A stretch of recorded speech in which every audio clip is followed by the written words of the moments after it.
So yeah, I've also had quite a crooked pathway into marine science. These are all the places that that I passed by on this crooked pathway. So I went from London to Los Angeles. That was in my time as a rock musician. From Los Angeles to Helsinki, still as a rock musician. From Helsinki to Hamburg, was still a rock musician. So this was all within a couple of years. From Hamburg, where I stopped being a rock musician, I went down to the south of Germany where I studied Latin classics. From the south of Germany, I went down to Catalonia for a bit. From Catalonia, I went up to Wales to study in Bangor together with Lynn. And then in the end, I went from Wales to Hampshire, where I live now. So just looking at where I've been, you can already tell it's not been a very straightforward life that I was leading. My first steps in adulthood were as a professional rock musician. I'm the guy with the guitar. I spent around 4 years just really living the rock and roll life, first in London, then emigrated to Los Angeles, spent a bit over 2 years there as illegal immigrants. We came there with a tourist visa and just stayed. Just living in Hollywood, first on the streets, later in a small apartment, doing all the stuff you would expect a rock band to do. Released a CD, did travel to Finland, still with the band, did a video, released another CD, but never really made it big. And one of the reasons that we never made it big was because we always were we had very strong ideas about our art and about what we wanted to do. And one of the things that was really important for us always was actually nature, even though we were a bunch of metal dudes and punk rockers. But we were really, really passionate about nature. A lot of our songs were about nature. And we never really wanted to participate in this big sellout world where it's only about money and fame. So every time we had the opportunity to maybe sort of get to the next level, we kind of turned it down for several reasons, because it didn't really agree with our artistic and ideas and our morals. So in 2000, I stopped being a rock musician because I decided I don't want to do this for a living. I'd rather not have to live off my art. And I went back to school. I had dropped out of school before. I was a school dropout. Went back to school and did the German Abitur, which is the equivalent of the A levels.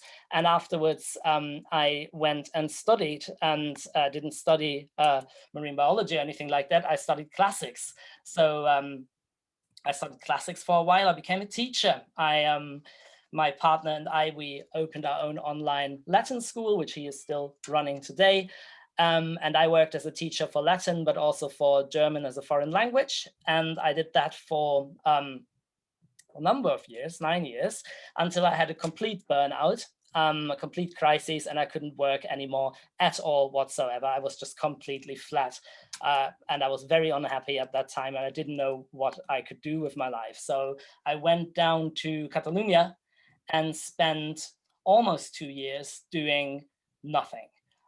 Just walking through nature. So, but what really healed me from my burnout was not a therapy, no life coaching, but really just being in nature and sort of coming to terms with myself, centering myself. And the sea, even though I didn't have a picture here of the sea, but the sea played a huge role in that, became very important for me. So the climbing, the rock climbing, and also just the being at the sea, looking at the sea, was something very, very healing for me.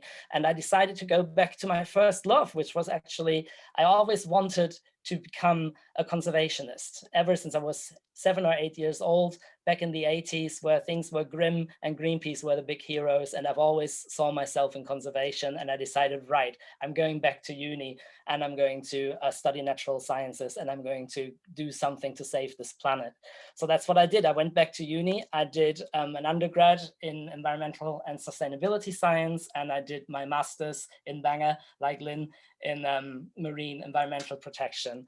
And I worked with salt marshes, which was really cool. And but there's going to be a whole webinar about that next week. And so this is for me really fulfilling my dream of doing something for for nature and really working in a field that I'm extremely passionate about. But at the same time, with this kind of background, I do have this passion for teaching, this passion for outreach. I have the passion for art. So with the Plover Rovers now, I'm really trying to combine all that. And by setting up this charity and doing marine science communication with the help of the arts and with the help of a bunch of amazing volunteers, which I love working with, and it's so enriching. So I think now I'm really at a stage where I can say I'm really in a place where I'm doing exactly what I want to be doing, where I'm feeling really good about it, and where I've arrived after many years of searching, but all these years were absolutely worth it. I wouldn't want to have it any other way because of all the experiences that I could collect on the way. And if anyone wants to make a screenshot of that, that's all the different my different outputs. So my band, The Lurks, we got back together after 22 years last year. We did some new recordings. All our music is available for free because we don't have to live off it. If anyone wants to learn Latin, come and see us at the Scola Catilina. And if anyone wants to know more about the Plover Rovers and doesn't know about us yet, then go and check out the Plover Rovers. And almost made it in 5 minutes.